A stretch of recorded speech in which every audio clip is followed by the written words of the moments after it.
சோதனைக்கு வரக்கூடாது உபத்திரவத்தை. அல்லேலூயா. யாராவது சந்தோஷமா எண்ணுவாங்களா? பிரச்சனைய உபத்திரவத்தை சந்தோஷமா யாரும் எண்ணுவாங்களா? ஏன் எண்ணுங்க அப்படின்னா, அல்லேலூயா, அது பொறுமையை உண்டாக்கும். சொல்லுங்க பாப்போம். உங்களுக்குள்ள என்ன உண்டாக்கும்? பொறுமையை உண்டாக்கும்.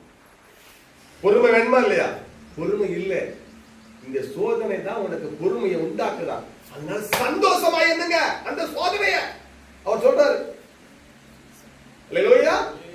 ஐயோ, அது குறையா இருக்கனே பாருங்க. நீங்கள் ஒன்றிலும் குறைவுள்ளவளா இராமல் பூரணராயும் நிறைவுள்ளவளா இருக்கும்படி பொறுமையானது பூரண கிரியை செய்ய கடவுது. பொறுமையானது, அந்த பொறுமைதான் பூரண கிரியை, நல்ல கிரியைகளை உங்களுக்குள்ள உண்டாக்கும். ஆண்டவருக்குள்ள பூரணமாவீங்க. விளக்கு கொழுந்து விட்டு எரியும். என்ன வேணும்? பொறுமை. அல்லேலூயா. அங்கதான் பொறுமை வருதா. பொறுமை தான் பூரண கிரியை செய்ய கடவுது. இந்த பக்கத்துல வயல்ல விதைச்சிருக்காங்க. விதைச்சு 1 மாசம் 2 மாசம் ஆகுது. ஆனா அவர் பொறுமையா டெய்லி வந்து பார்த்து போறாரு. அது இன்னும் கனி கொடுக்கவே இல்லை. டெய்லி வந்து பாக்குறாரு. பொறுமையா இருக்காரு அவரு. விதைச்சு எத்தனை 2 மாசம் கிட்ட ஆகுத, ஏதாவது பலன் கொடுக்கா சொல்லுங்க? தினமும் வந்து காலை வந்து பாக்குறாரு. இப்ப கொஞ்சம் வளர்ந்துருக்கு, செடி விடு. அவ்வளவு பொறுமையா இருக்கு. பொறுமை வேணுமா அவருக்கு? அல்லேலூயா. அது பலன் கொடுக்கவே மாட்டேங்க. அல்லேலூயா.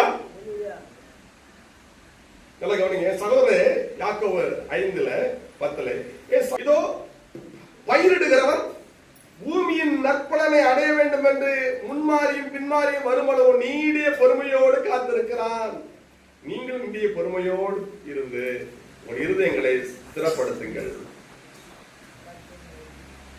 அல்லேலூயா. பயிரிடுகிறவர் என்ன செய்யறான் சொல்லுங்க? நீடிய பொறுமையோடு. 1 மாசம் 4 மாசம் கிட்டதான் அது பயிர் வரும். அவசரப்பட்ட எப்படி? பொறுமையா இருங்க, நிச்சயமா பலன் வரும். இந்த பொறுமையை உண்டாக்குறதே இந்த சோதனை தான். அதனால சோதனை எனக்கு வரட்டும். யோபு சோதனையா பொறுமையா இருந்தாரு. ஆண்டவர் 2 மடங்கு அவரை ஆசீர்வதித்தாரு அப்படின்னு இங்க அதை யாக்கோபு தான் சொல்றாரு. அல்லேலூயா. பொறுமையா இருங்க. பொறுமையானது பூரண கிரியை செய்கிறது. இந்த பொறுமையை சோதனை வரும்போது சந்தோஷம் இல்லை. கர்த்தரை ஸ்தோத்திரம் பண்ணுங்க. இயேசுவே அவிசுவாசத்துக்கு இடம் கொடுத்துறாதீங்க. அல்லேலூயா. பொறுமையா இருக்கு. விவசாயம் பண்றது தெரியல, பொறுமையா இருந்தா தான் பயிர் வரும். நாளைக்கே அப்படி முடியும்.